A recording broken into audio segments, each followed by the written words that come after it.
Hello అండి, అందరికీ భీష్మ ఏకాదశి శుభాకాంక్షలు అండి. ఇంకా భీష్ముడు అంపశయ్య మీద పడుకున్న రోజు అని చెప్తారండి.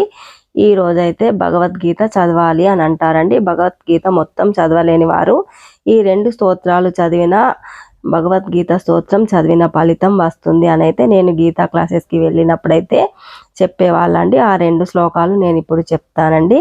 ధర్మక్షేత్రే కురుక్షేత్రే సమవేత యూత్సవ మామకా పాండవాచైవ కిమకుర్వత సంజయ. ఇది మొదటి శ్లోకం అండి. ఇంకా చివరి శ్లోకం చదువుతున్నానండి ఇప్పుడైతే. ఎత్ర యోగేశ్వర కృష్ణో ఎత్ర పార్థో ధనుర్ధర తత్ర శ్రీర్విజయో భూతి ధ్రువ నీతిర్మ తిర్మమ. ఈ 2 శ్లోకాలు చదివితే భగవద్గీత చదివినట్టే అని అయితే నేను గీతా క్లాసెస్ నేర్చుకుంటున్నప్పుడైతే చెప్పారండి. ఇంకా మరి డే 12లో అయితే మా తమలపాకుల లేహ్యం అండి. ఇంకా మీ అందరి లంచ్ అయిందని అనుకుంటున్నానండి. మరి థ్యాంక్ యూ ఫ్రెండ్స్. మా అను కేర్ ఆఫ్ సీను ఛానల్ని సబ్స్క్రైబ్ చేయండి, లైక్ చేయండి, షేర్ చేయండి. మరిన్ని వీడియోస్ కోసం వెయిట్ చేయండి. ఉంటానండి.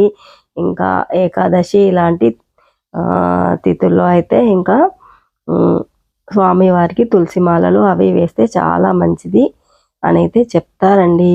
ఉంటానండి.